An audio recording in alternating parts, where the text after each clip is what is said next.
أعوذ بالله من الشيطان الرجيم بسم الله الرحمن الرحيم. Chapter 20, Taha, and we are going to read the first 35 verses of this chapter. Here you go, Mount.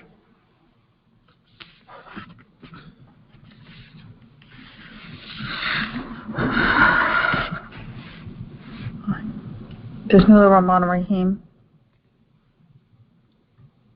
Taha. We did not reveal this Quran to you to cause hardship. It is only a reminder to the reverent. It is a revelation from the one who created matter and the high vacua. The all-gracious, he balanced the dominion. To him belong everything in the vacua and matter, and what is between them and what is underneath them. Any statement you make, he knows the secret thereof and what is even more hidden. God, there is no God except he. To him belong the most beautiful names. And have you received the history of Moses? When he saw a fire, he then said to his family, "Stay put. I have seen a fire. Maybe I will bring back part of it, or I find guidance by the fire." When he reached it, he was called, "O Moses, I am indeed your Lord. Therefore take off your shoes. You are indeed in the sacred plain of Towa. And I have chosen you. Therefore listen to what is being inspired. I am indeed God. There is no other God except me. You shall then worship me and observe the contact prayer to commemorate me. The hour is surely coming. I will keep it almost secret in order to reward every soul for her effort. Therefore, do not be diverted from it by the one who does not believe in it and follows his own desire, lest you will fail." "And what is that in your right hand, O Moses?" He said, "It is my staff. I lean on it. I herd my sheep with it and perform other tasks with it." He said, "Throw it down, O Moses." Once he threw it, it became alive, moving. He said, "Grab it and do not be afraid. You will bring it back to its original nature.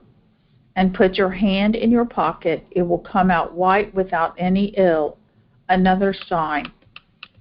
This is in order to show you some of our great signs. Go to Pharaoh, for he has indeed rebelled. He said, "Lord, cool my temper, and ease my task, and untie the knot from my tongue, so that they may be able to understand me. And appoint an assistant for me from my family, Aaron, my brother. Strengthen me with him, and make him a partner in my affairs, so that we may glorify you a lot and commemorate you a lot. Indeed, you are all seer over us."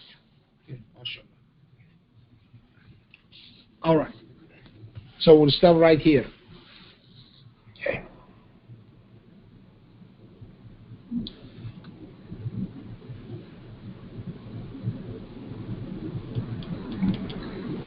Are there any questions, comments, observations, any discussions? Assalamu alaikum, Dr. Fazely. Alaikum assalam, Anwar. Yes. I just want to make a quick remark about verse 32 and 33. When Moses makes the request to God to make Aaron become his partner, the whole objective in the next verse was so that we may glorify you a lot. That was very noble on his part as a reaction, and it was beautiful. That was his aim. He aimed that he has a buddy. Absolutely, yes. Glorify God with him and also commemorate God with him a lot. Yeah, he didn't state any other purpose except for the commemoration of God. This is so noble. Right. That's right. Yeah. Thank you, sir. Thank you. Assalamualaikum, Ms. Parvez. Walaikum Assalam, Parvez. Yes. I was looking at verse 20 and 21. It's about it is showing the different state of existence, right? Because once it became alive and then brought it back to its origin nature. Isn't that a sign to us to show that matter can exist in different forms? Yes. Well, I don't know what the mechanism was, but anyway, that's transmutation of this thing into something which is alive, from something which is seemingly not alive. Inanimate to animate. Yeah. We always talk about everything has a conscience, but it does show that matter can exist in different states that we are not aware of. That's right. As I said, the state of existence of the staff and the state of existence of the serpent were completely different. Mm-hmm.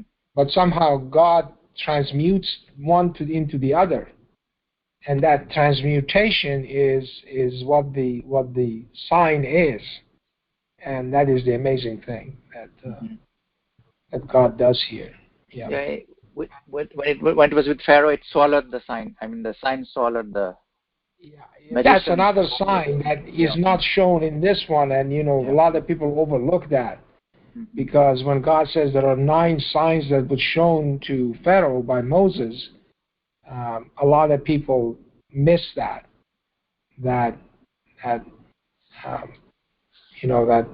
idea of just swallowing those things is another sign that Moses didn't know about, because otherwise everything would be equal with the magicians, so would be a draw, so to speak.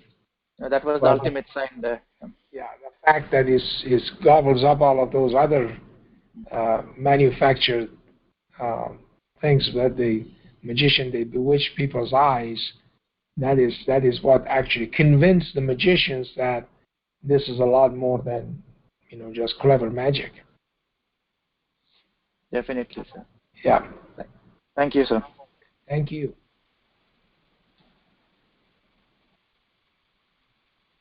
Anything else? Any other comments or observations or any discussions that somebody wants to start?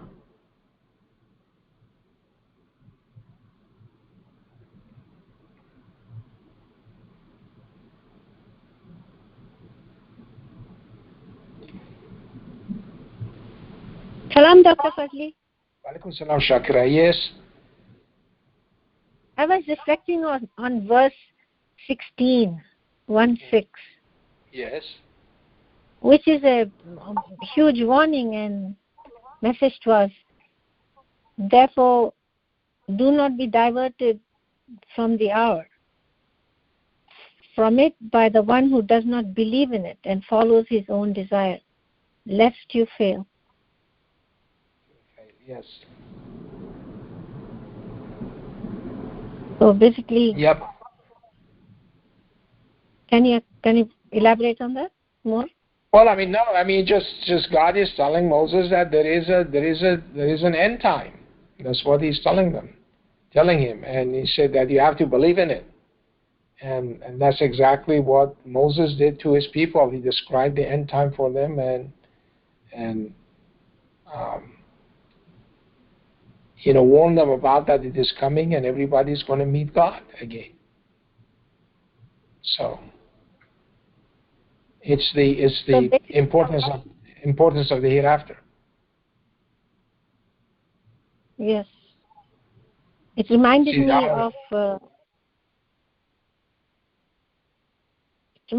of how. Verse before that says, "The hour is surely coming. I will keep it almost secret." And then God says that in order to reward every soul for her effort. This is 2015. 2015 also is a composite, and its index is 1709. And remember now, I don't know if anybody remembers this or not. This is actually a discovery that Milan had many years ago. And 1709 is the number that Rashad was talking about, which is the value of all of the initials in the Quran. If you count all of the numerical values of every letter which is in the initials in the Quran, there are 1709, and so that's presumably the end of the world in the lunar calendar, okay, lunar year, which coincides with 2280, the solar year after.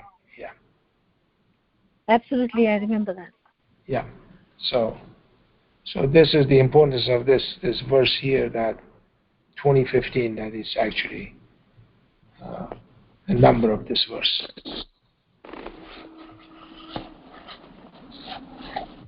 Thank you so much. Thank you. Salam Ali. Walaikum salam. Yes. This is Tahir.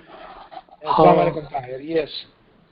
You just made a statement, and I need to kind of get it checked again, that if you add all the numerical values of the initials, isn't that 822?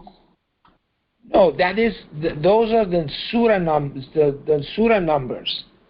Oh, not okay. the initials. This is the initials. What I was referring to are the initials, like Alif Lam Mim. Okay, that's 71.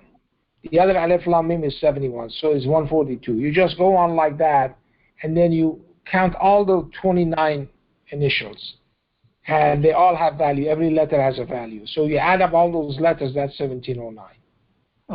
Okay. Thank you. Sure. Assalamu alaikum, Ali. This is Niaz. Walaikum assalam, Niaz. Yes, go ahead, please. I just had a comment on verse 14, Yes. similar to what Anwar said about the purpose of the message itself. Even the purpose of the contact prayer is emphasized. Bismillah ar-Rahman ar-Rahim. I am indeed God, there is no God except me. You shall then worship me and observe the contact prayer to commemorate me. So even the very purpose of the contact prayer is also to commemorate God. And this verse also shows us that even Moses observed the contact prayer, and it is not something new instituted by Definitely. Prophet Muhammad. Yes.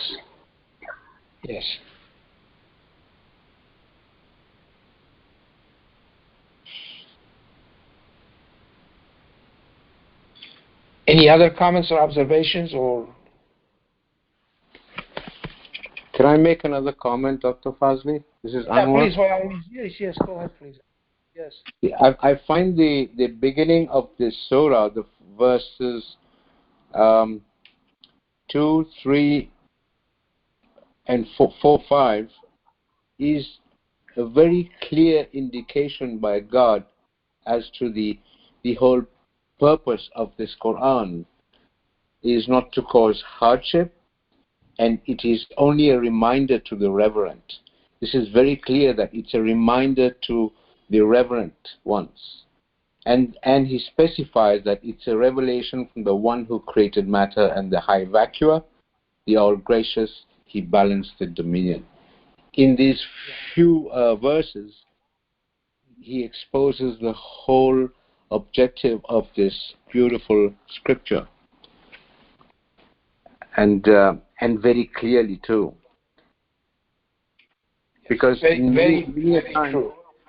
Sorry, I've read other verses, many verses where God said, "Oh, you faithful." He addresses those people who are faithful, and he makes it very specific there. So here again, it is for those who are reverent, and a clear reminder. That is so nicely put. Yes. Yes, indeed. Yeah. Just wanted to mention that. Thank you, sir. Yeah, I just want to also mention something here. That very first, the second verse after the initial verse, He says, we did not reveal this Quran to you, that you is a singular you, to cause hardship. Oh, yes, very, very important. Yeah, for sure. That's very important. It's not a plural. Yeah, for so sure. In English, Yeah. unfortunately, there is no difference between you and you, so they both use as singular and plural. Yeah, it's like a one-to-one basis, like. Yeah. Yeah. Just wanted to mention that. Assalamu alaikum, Dr. Fazely. Walaikum salam. Yes, Nishat. So I just want to understand the comment that you just made. This you is just Prophet Muhammad, or is it you as every individual that God is talking to through Quran? Well, I mean, it seems to be that this is the Prophet that God is talking to. Okay. Okay. He says that because he revealed the Quran to him. Yeah. Okay. Yeah. So it wasn't meant to use to you know. I mean, if you I mean, just read that first verse. ما أنزلنا عليك القرآن لتشقى. Okay? If you just think about it and you are a Farsi speaking, you should be able to decipher what this meaning of this verse is, even without using the English translation. Can't you?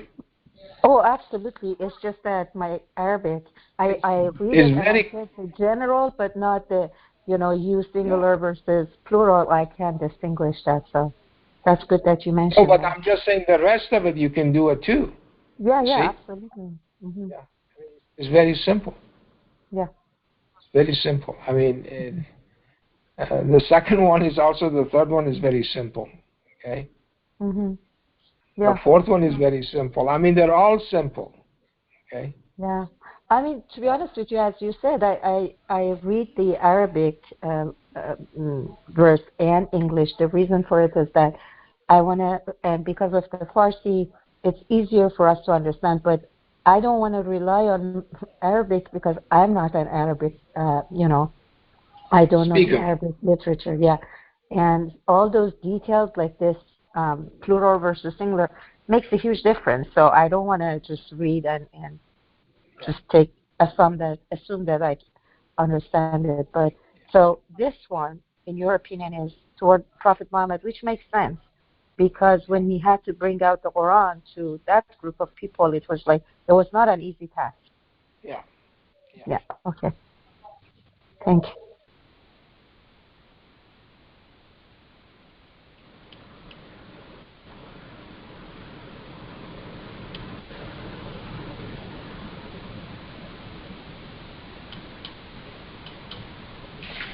Any other comments or questions or observations?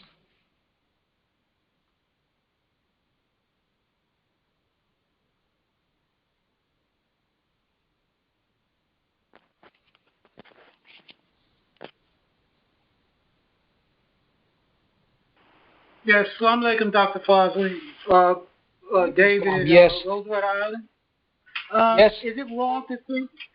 Would it be wrong to think that you is talking to us as individuals? Yeah, I mean, but what I was saying is that it says we did not reveal. This Quran was not revealed to us. It was revealed to a unique person who was Muhammad, not to us. But from that we can actually imply that also it wasn't meant for us to have hardship. Okay? So it basically, you can extrapolate it that way. That every individual who's reading the Quran is not supposed to actually consider the Quran as a source of hardship. Okay? I get the literal term when we understand it, but I was just thinking that because if the Quran comes to us in 2022 for someone who has never read it, and God allows it to come to him because he says he allows it to come to us. When we read that, should we, I feel that it is addressing me to some degree when I look at it. But, I mean, as I said, you can extrapolate it that way. That anybody who comes in contact with the Quran, it was not supposed to be a source of hardship for him or her. Okay. So that was my point. But specifically here, it says that did not reveal, which is a revelation of the Quran, and the Quran is already revealed, so everybody knows about the Quran. People know about the Quran. I don't know if they've read it or not. They haven't read it, but then again, also you have to remember now that Quran is really in the hearts of the believers. It's already existing. And so we have to be very careful with that. Otherwise, they can read it as much as possible, and they never take heed. There are a lot of people who read a lot of Quran, but they never heed the message of the Quran, that what is really saying. That it is only a reminder to the reverent. So one has to be reverent to actually understand the Quran and to grasp the meaning of it. Otherwise it's useless. MashaAllah. Thank you, Dr. Assalamu alaikum, Dr. Fazely. Walaikum salam, Sarah. Yes.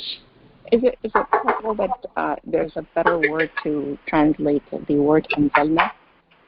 Because I get the same meaning as Brother David when you're reading the English. The word anzalna. I mean, how do you want to understand it? Oh, I'm not suggesting anything. I'm just saying that. Well, I mean, to me it means revelation. Yeah, to me it means revelation. And again, it says, verse 4. It says, "Tanzilan mimman khalaqa al-arda was-samawati al-ula." So, tanzil again means something which comes down. Exactly. So that's what I meant. As in, like for verse 2. If there's a different word to use as opposed to reveal, because when I'm looking at, like the meaning of the Quran being revealed in my heart came much later than when I was actually exposed to it. Yeah. I don't know. I'm just thinking maybe possibly there's another word for that translation that doesn't throw us off. Thank you. But I mean, the point that it came later to me too. But I knew about the Quran. But the point was, I have not been reverent enough for me to understand it. But that also the function of third verse here. It is only a reminder to the reverent. So once what I'm trying to say is that when I read it in English, when I read it in Arabic, right, it means that it basically has been lowered from the higher heavens exactly, right? Yes. Which we lose in the English translation being revealed. Yeah. That's all. So if there's a better translation of that specific word, I think it would be a little bit clearer, possibly. Thank you. And what can I just yeah, sorry. Go ahead. Go ahead. In my personal life, I had this experience that before, when I was like, we believe we were supposedly Muslim born, and we sometimes, during Ramadan or for prayer, it was always so hard for me. It was like, oh, it's time for prayer, it's getting late, and I had to force myself to do it. But after I started to believe in Quran, like it was, become, inshallah, more reverent, it became so easy. So I think I always interpret it that way, that once it's put in your heart and you become reverent, the hardness what you consider difficult becomes very, very easy. Yep. Assalamu alaikum, Ali. Walaikum salam. Yes, Tasneem. Go ahead, please. In addition to the discussion that's going on, Allah says He is Allam al-Quran. So unless Allah teaches, we cannot understand Quran, no matter what. Yes, I agree. I mean, that's the idea. The idea is that God is a teacher of the Quran. Yeah. That is very true. So if we just approach Allah and say, Allah, I want to learn the Quran, so teach me. Since you said you are the teacher of the Quran, Allah, Inshallah will teach anybody who asks for that. But Yes. people don't. They don't take seriously that God will teach them.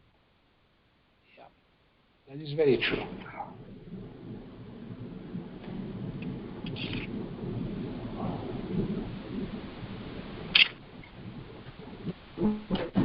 Okay, anything else? Any other?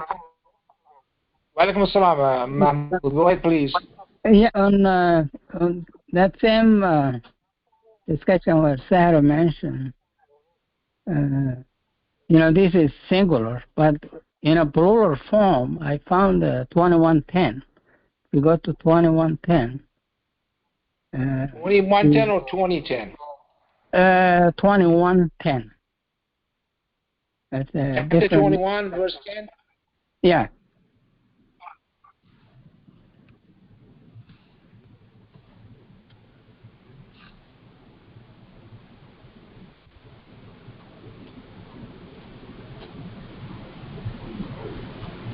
And this is in a plural form where it's addressing all the believers. All of you containing reminders for you. Do you not then think? Yes. What does it say? Yeah. Yeah, it says لقد أنزلنا إليكم كتابا فيه ذكركم. Yeah, we revealed. I mean, did you say reveal there? Because the same word. Yes, it's the same word. Yes, you're right. Absolutely right. Yeah. So, the what that was saying, maybe we should find because the revelation to the believers is something obviously different than revelation. Well, I mean, the word reveal also means something that was hidden and all of a sudden it became visible. MashaAllah, yes. See? That's what it. reveal means. Yeah. Mm-hmm.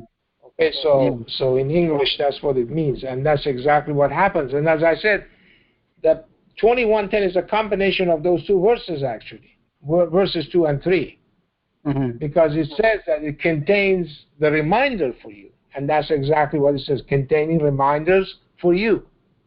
See? So we go back to 22.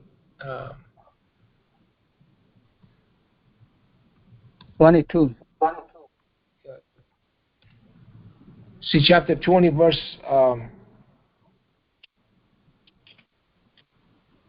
See, it is only a reminder for the reverent. You see, the first verse is, we did not reveal this Quran to you to cause hardship. It is only a reminder to the reverent.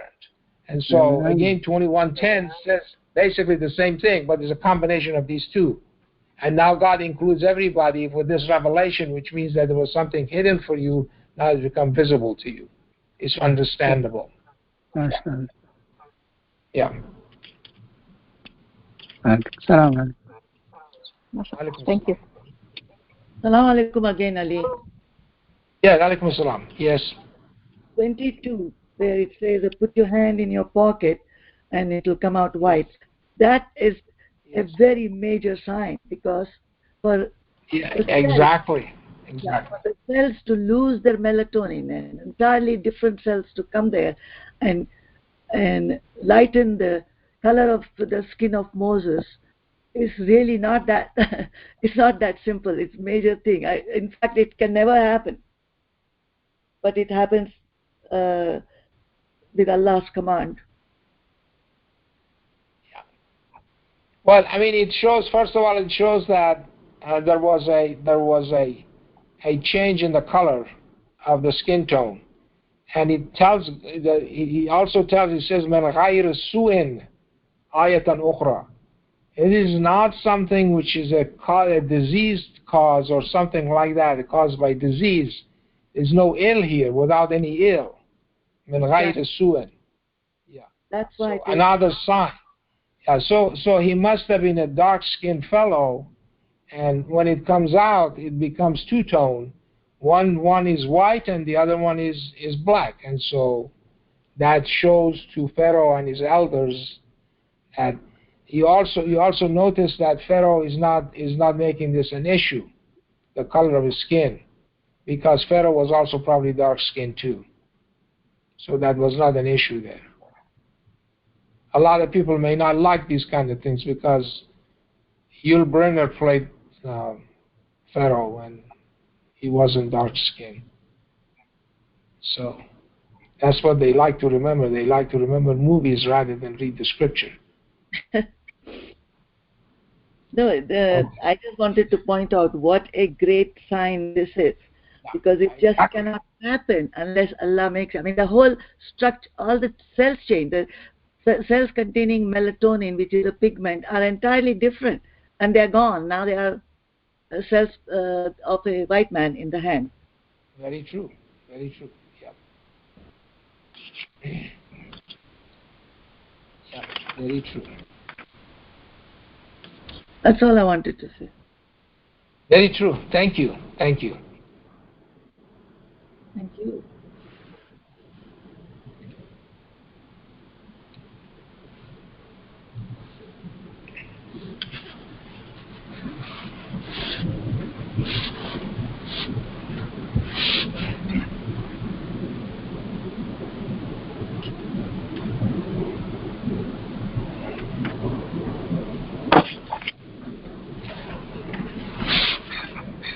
Any other comments or observations? Salam, Dr. Fazely. Walaikum assalam, yes. The verse 7. Yes. And so I always reflect on things that even at the time of revelation, it looks like God does not like a certain behavior or a certain way of talking, and so it says in tajhar bil qawl,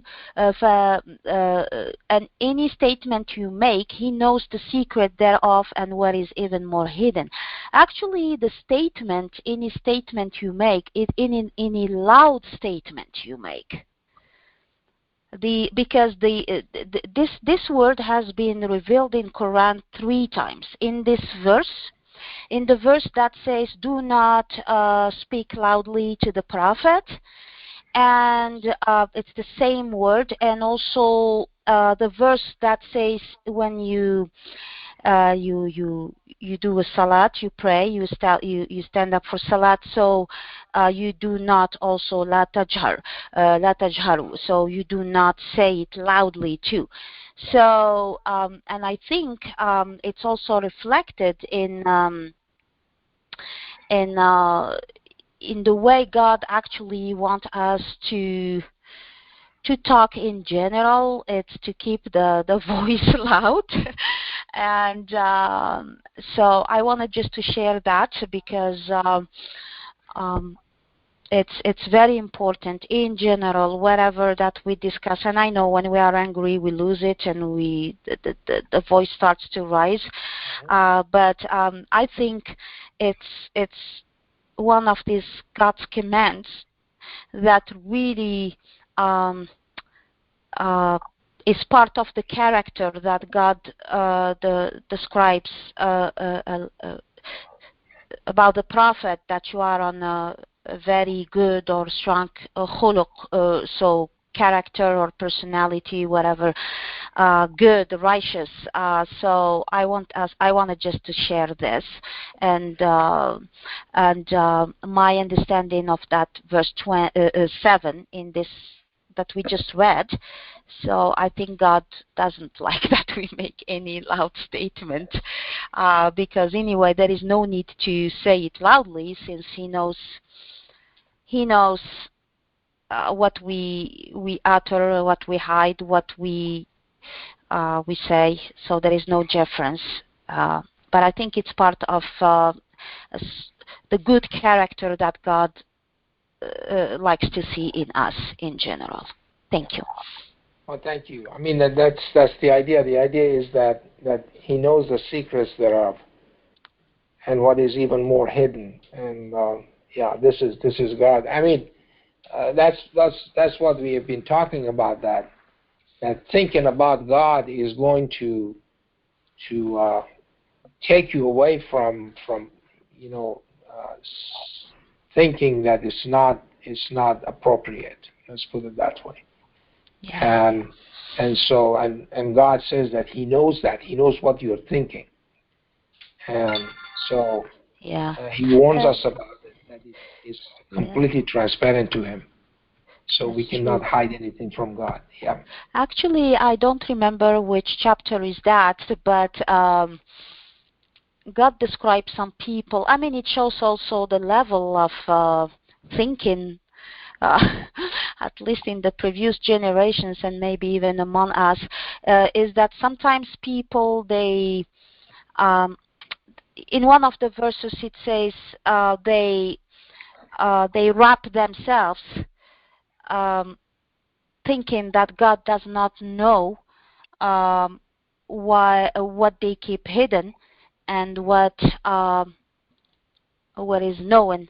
So, and a lot of people, that's sometimes what happens, is they think that God does not see them, and somehow by being in a special place or far away from the crowds or whatever, there is that thinking, oh, nobody's seeing me, I'm good. So it's really this level of thinking, it's no different than when Pharaoh said, build me whatever another pyramids, I guess, the highest of the highest, that I can look at God, at your God. So God of Moses, yeah. Yeah. It's and one last comment, Dr. Fazely. You made a very good point about without ill, because nowadays there are people who are changing the color of their skin just to be able to belong to specific ethnic group. They are even doing some studies where there are people who, from Germany, they became black.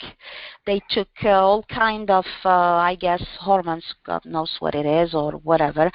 And just so, but by doing it that way, it is with ill. That is that because they are going against nature, and therefore, yes, they are able to achieve the same results, a skin that goes from white to completely dark or vice versa, but it comes with consequences because they are messing up with the nature.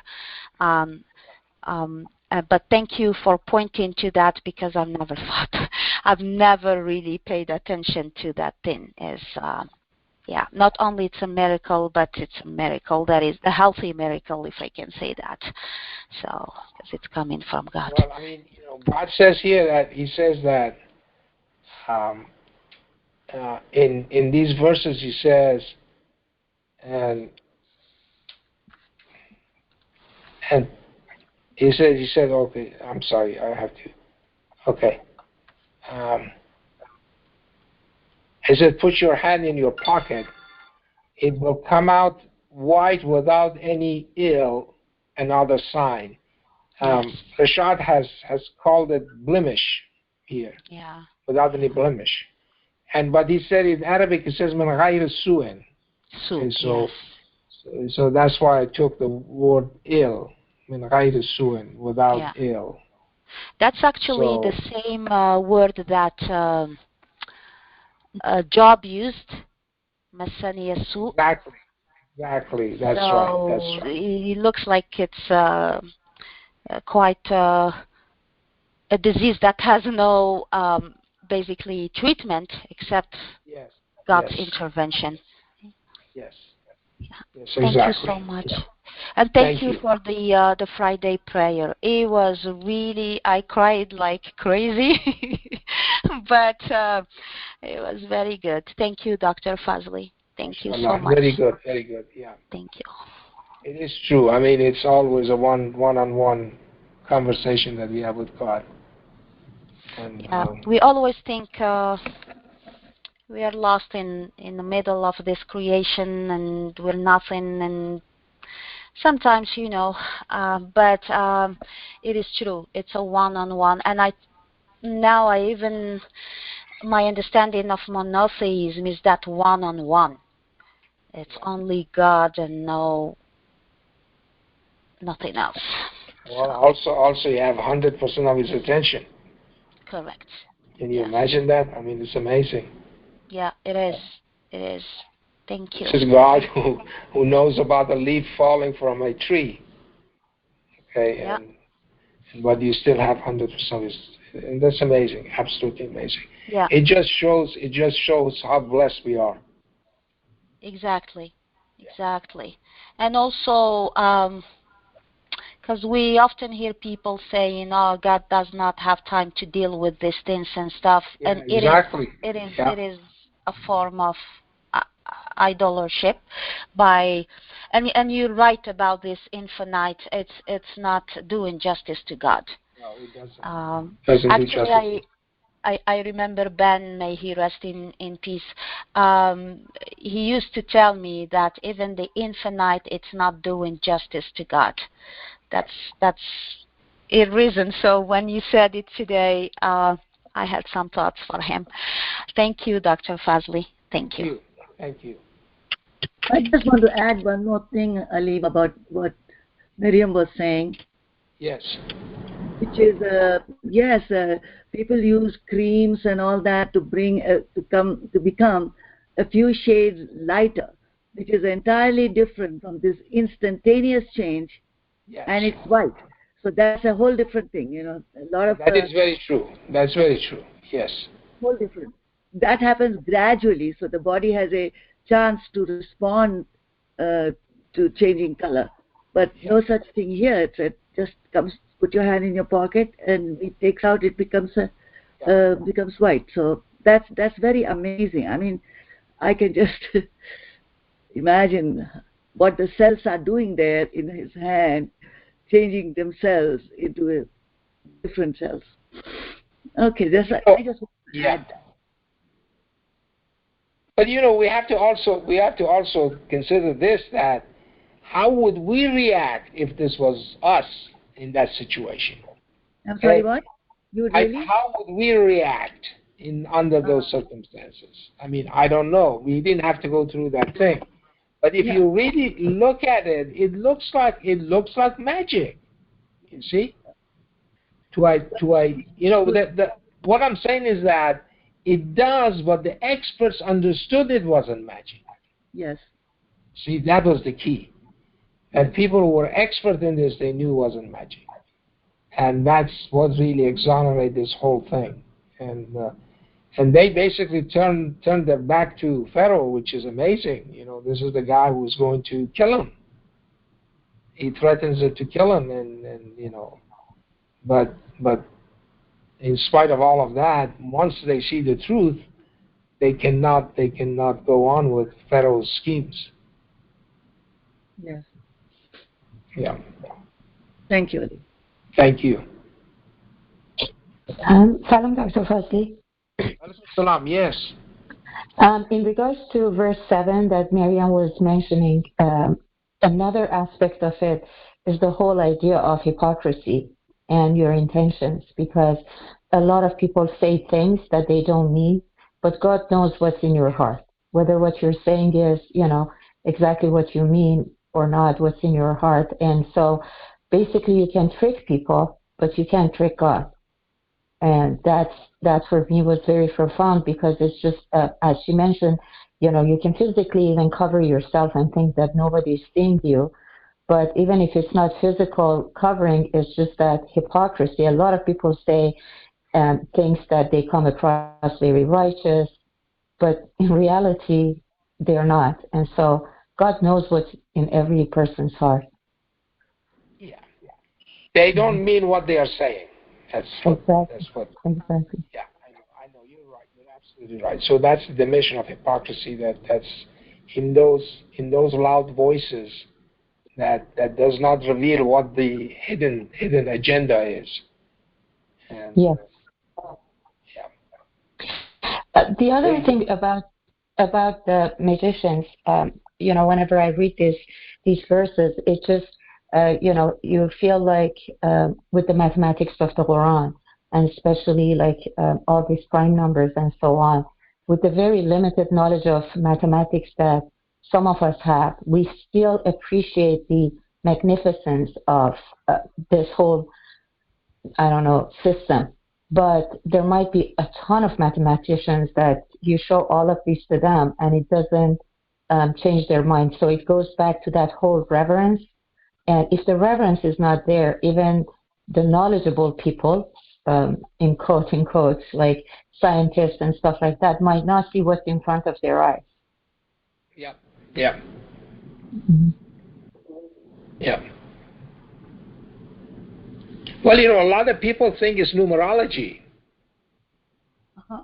And I even talked to some guy who was very knowledgeable, and then he said it's numerology, and said, no, just look at it more carefully, and he did, and he shook his head and everything, but I don't know how much he meant it. I don't know if he meant not to hurt my feelings, or he meant it, or whatever. But it's between him and God. But anyway, so a lot of people think it's numerology.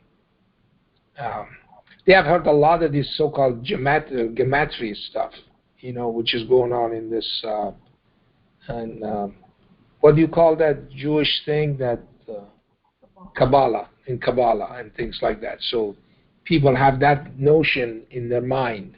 And when you talk about numbers and stuff like that in a book, they think of that immediately. It comes to their mind. And so it is difficult. And that's basically what Pharaoh said. Pharaoh said the same thing, that this is clever magic, obviously. You stick your hand in your pocket, it comes out white.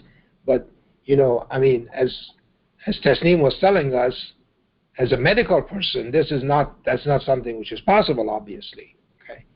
And it's instantaneous transmutation of all of those skin things. It's not something like that could happen, with magic, obviously. But my point is that the true experts, who were the magicians, they understood that it wasn't magic.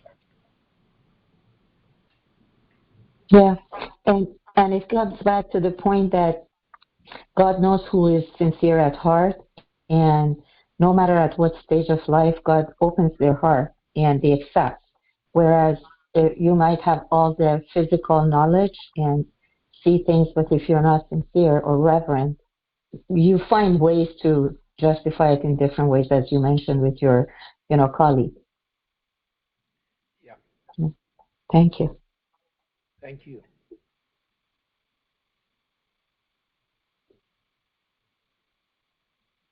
Any other comments or question, observations?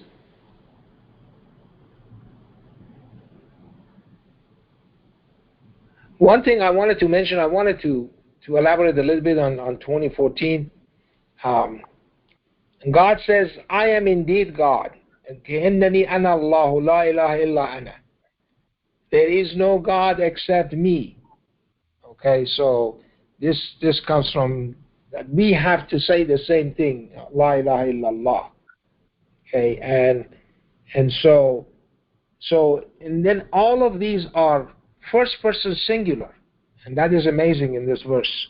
Okay, you shall then worship me and observe the contact rate to commemorate me, not anybody else. Me.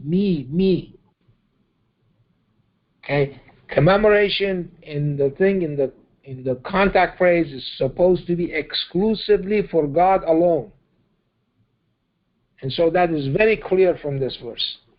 And this is now God is talking first person singular to Moses. This is the amazing part. Okay. How can somebody then deviate and mention another name or commemorate another name besides God's name in the contact prayers? It just doesn't make any sense. Okay? This verse makes it so clear that it has to be only mentioning God alone in the contact prayers. This is by God's commandment. And if somebody else says otherwise, that person is obviously wrong, because God is the one who's teaching the religion to us. It says that not somebody else. Okay? So as God says in chapter 49, okay?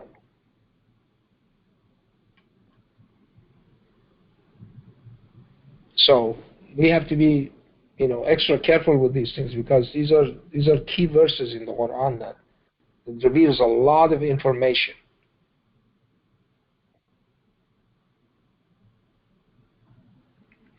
Okay, anything else? Any other comments or questions? So we stop at verse 35 then, huh?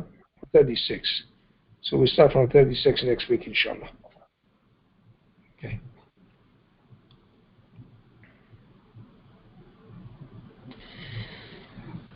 Okay, very good.